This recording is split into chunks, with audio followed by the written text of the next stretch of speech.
You ask Tiger to solve. This deals with linear equations with one unknown. The final result is x equals 18. Let's solve it step by step.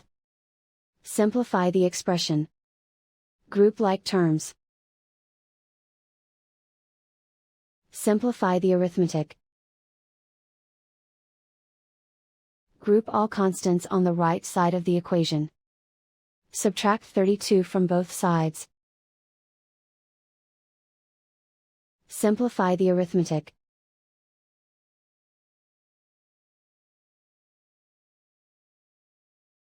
Isolate the x. Divide both sides by 2. Simplify the fraction. Find the greatest common factor of the numerator and denominator. Factor out and cancel the greatest common factor. And so the final result is x equals 18.